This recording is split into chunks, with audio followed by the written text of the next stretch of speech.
If you've been tracking the Olympics, you must have seen this story. It is not about medals, it's not about a new record, it's about an athlete's gender.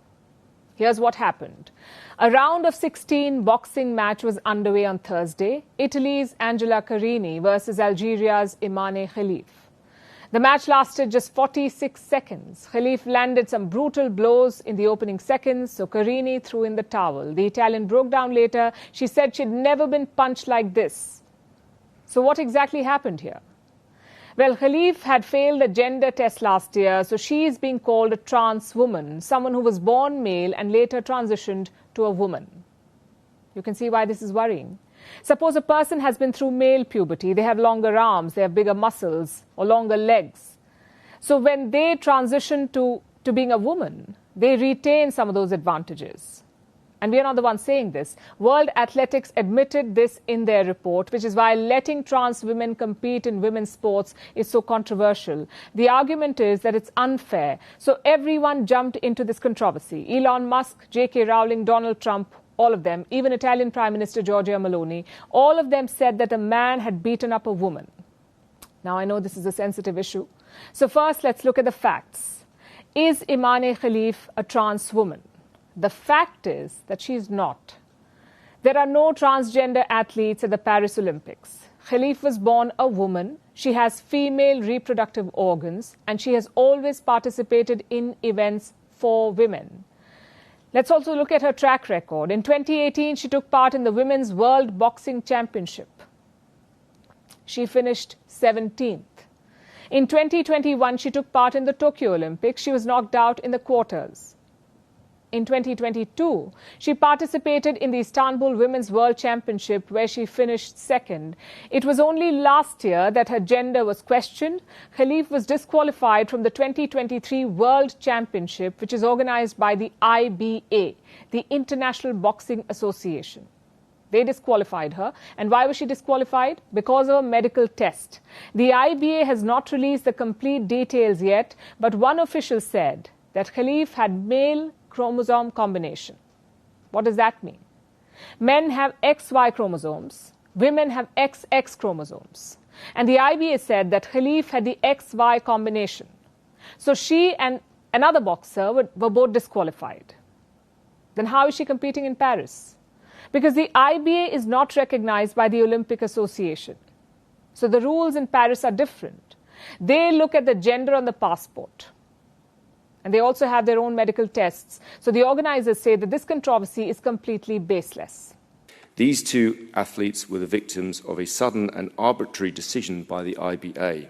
Towards the end of the IBA World Championships in 2023, they were suddenly disqualified without any due process. The current aggression against these two athletes is based entirely on this arbitrary decision, which was taken without any proper procedure, especially considering that these athletes had been competing in top-level competition for many years.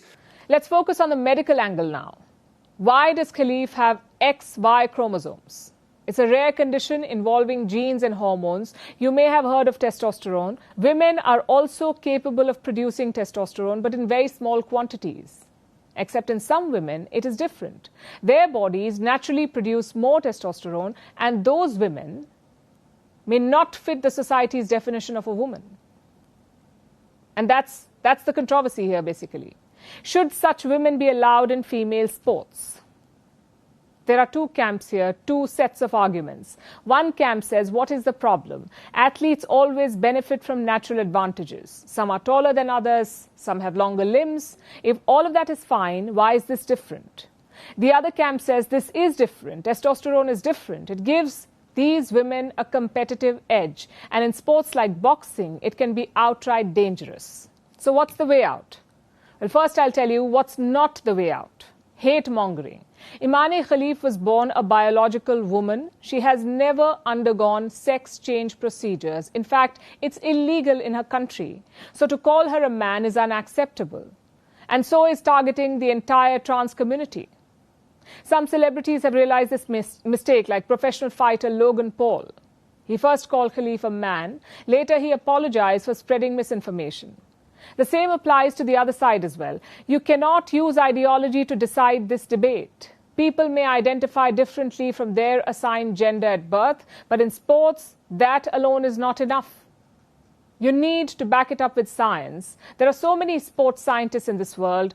Bring the best ones together, organize trials and studies, understand the science, and then take a definitive call. You cannot have one set of rules for the World Boxing Championship and another set for the Olympics.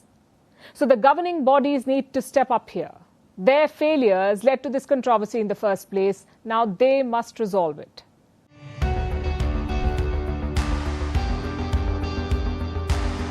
Across continents, one powerful news source.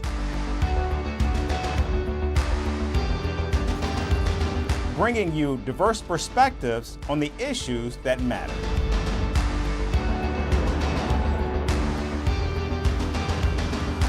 We go beyond the boundaries to give you that little extra about.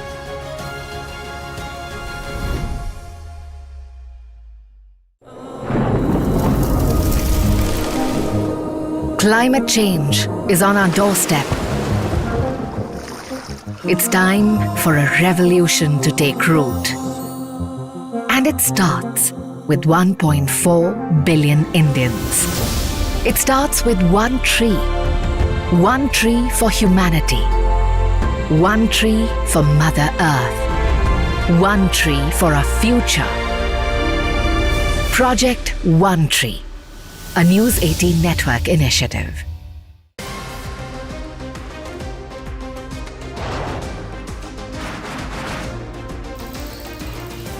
On the show today, the T20 World Cup bandwagon has moved across to the West Indies. What can we expect from this?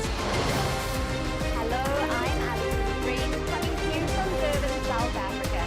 Today we have a special show. Start with a report on India's shifting nuclear posture. The first time since India officially became a nuclear power. Hello and welcome to First Pulse America. I'm Aaron Ham, coming to you live from the nation's capital in Washington, D.C.